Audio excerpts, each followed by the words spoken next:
Bonjour à toutes et à tous. Donc, je vous souhaite, au nom de la SFAP, la bienvenue à cette 12e journée régionale du Collège Soins Infirmiers Midi-Pyrénées. Beaucoup d'entre vous sont des habitués, entre guillemets, de nos journées, mais chaque année, nous avons aussi des nouvelles personnes qui nous rejoignent. Alors, pour cette nouvelle personne, quelques mots sur la SFAP. Qu'est-ce que la SFAP ? Ce n'est pas l'agence de sécurité sanitaire comme on l'entend parfois.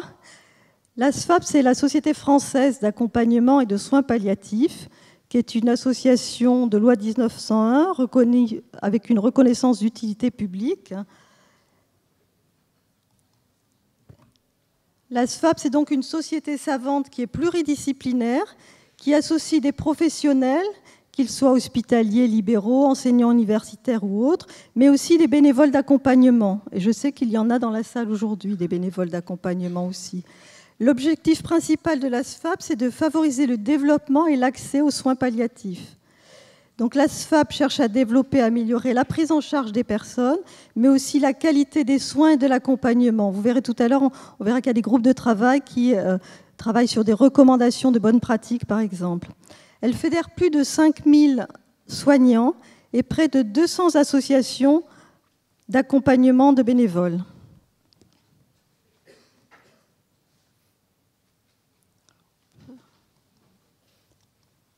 Pourquoi ça marche pas ? Concrètement, le projet associatif de la SFAP s'articule autour de 4 pôles d'activité qui rassemblent différents groupes de travail. Alors, pour le dire de façon plus claire, à la SFAP, quand vous adhérez à la SFAP, en fonction de votre profession ou si vous êtes bénévole, vous allez automatiquement faire partie d'un collège. Voilà pourquoi aujourd'hui, c'est le collège soins infirmiers qui vous réunit. Ces collèges, certains sont organisés au niveau régional. C'est le cas du collège soins infirmiers qui existe dans différentes régions comme la nôtre. Et parallèlement à ces collèges, il y a aussi des groupes de travail.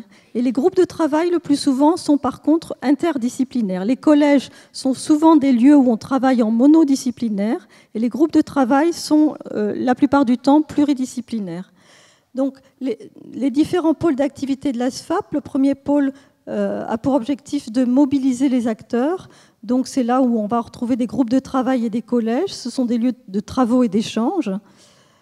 Le deuxième pôle consiste à développer et transmettre les savoirs, donc l'organisation de journées thématiques, le travail sur des recommandations de bonnes pratiques, et je vous engage à aller sur le site de la SFAP, où vous allez trouver un certain nombre de recommandations de bonnes pratiques en lien avec l'accompagnement et les soins palliatifs.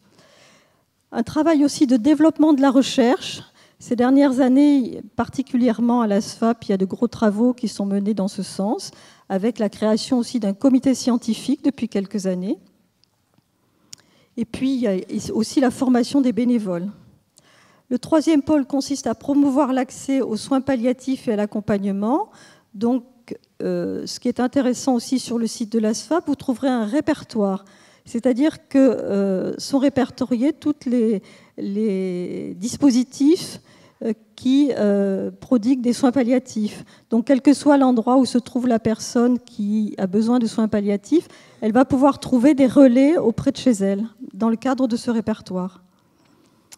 La SFAP participe aussi, dans le cadre de l'accès aux soins palliatifs, aux travaux qui ont été menés au sein du comité de suivi des programmes nationaux de soins palliatifs. Vous savez que le dernier vient de se terminer là, en juin 2012 et que pour l'instant, nous ne savons pas s'il y aura un nouveau plan ou pas.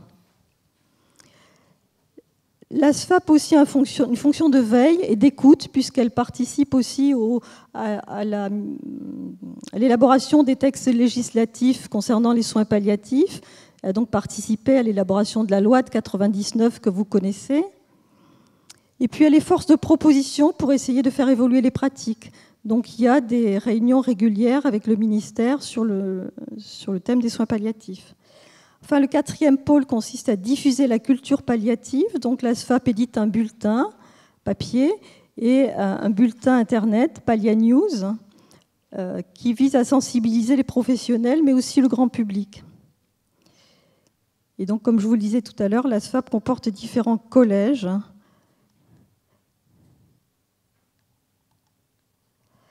Alors pour vous donner un exemple des collèges et des travaux qui peuvent être menés dans les collèges, le collège des acteurs en soins infirmiers, alors là je parle au niveau national, hein, pas au niveau Midi-Pyrénées, a participé au cahier de sciences infirmières, puisqu'ils ne sont pas les seuls auteurs, mais a participé à l'élaboration de ce cahier. Et puis par contre est tout à fait autonome sur l'ouvrage que vous voyez au milieu, qui est l'infirmière et les soins palliatifs. Alors là, ce n'est pas la bonne couverture parce que je n'ai pas eu le temps de refaire ma diapo, mais il vient d'être réédité pour la 5e édition qui vient de sortir. Donc on a retravaillé à la 5e édition, donc ce n'est plus du tout les mêmes couvertures puisque l'éditeur a changé un peu les couves des ouvrages. Et puis là, on est en train de rééditer pour sa 3e édition, la relation d'aide en soins infirmiers. Donc ces deux ouvrages-là, ce sont des ouvrages qui ont été entièrement menés par des infirmières de l'ASFAP. Et sur la relation d'aide, il y a une ouverture à d'autres professionnels, puisque le dernier chapitre a été travaillé avec des assistantes sociales, des psychologues et des médecins également. Voilà. Pour vous donner un petit peu une idée des travaux qui peuvent être menés. Et pour finir, je voulais vous dire, n'hésitez pas à profiter des pauses. Si vous avez d'autres questions sur l'ASFAP, parce que là, je vous fais un éventail très rapide. Vous avez Bénédicte Leclerc, alors Bénédicte, du coup, elle est restée dehors, qui sera présente tout le long du congrès. Bénédicte qui est chargée de congrès à l'ASFAP et qui pourra répondre à vos questions. Et puis, on a aussi Alain. Et puis, on a aussi Nathalie Favre, que vous verrez cet après-midi, qui est là devant, qui est vice-présidente de l'ASFAP et à qui vous pourrez aussi poser vos questions. Et puis, bien sûr, tous les membres du comité d'organisation de cette journée, toute infirmière, que vous avez sur la liste que vous avez derrière moi. Donc, vous avez aussi le site de l'ASFAP qui est là, que vous pouvez consulter sans problème. Alors, cette année, nous avons choisi le thème de l'interdisciplinarité. Tout d'abord parce que c'était un thème qui nous tenait à cœur, dont on parle beaucoup, mais parfois qu'on a beaucoup de mal à mettre en œuvre. Et puis on l'a choisi aussi parce que l'année dernière, vous verrez que dans les sacoches qui vous ont été remises, vous avez des fiches d'évaluation de la journée.